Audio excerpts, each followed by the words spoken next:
Donc nous, on a traité comme ça. Personne n'a fait en France une étude qui a reproduit ce que nous faisions, c'est-à-dire l'hydroxychloroquine à la même dose, ce qui est très intéressant. L'étude qui a été faite en Angleterre, maintenant j'ai lu parce qu'on en a discuté ensemble, comment ils sont arrivés à avoir des doses qui étaient 4 fois la dose que nous donnons nous depuis des années. On donne 600 mg par jour, ils donnaient 2,4 grammes le premier jour. Si vous regardez le Vidal, qui est le BABA, on vous dit, il faut pas donner, s'il y a une dose comme ça, il faut que vous consultiez le centre antipoison parce que c'est toxique.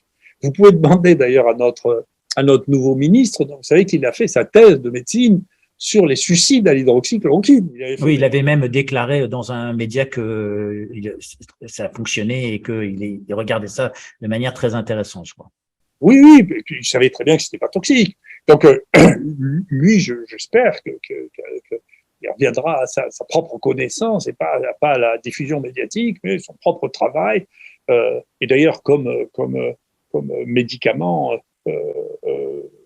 déclenchant de la toxicité, c'est beaucoup moins toxique que le Doliprane, pour dire la vérité, qui a probablement été la molécule qui a été la plus dangereuse dans les tentatives de suicide ou les intoxications. Il ne faut vraiment pas dépasser la dose de Doliprane. Mais donc les Anglais ont utilisé une dose qui était 4 fois la dose que nous utilisions, et donc ils ont rapporté que dans l'ensemble de leur truc recovery, il y avait 2 arrêts cardiaques inexpliqués, ce qui n'est pas franchement étonnant.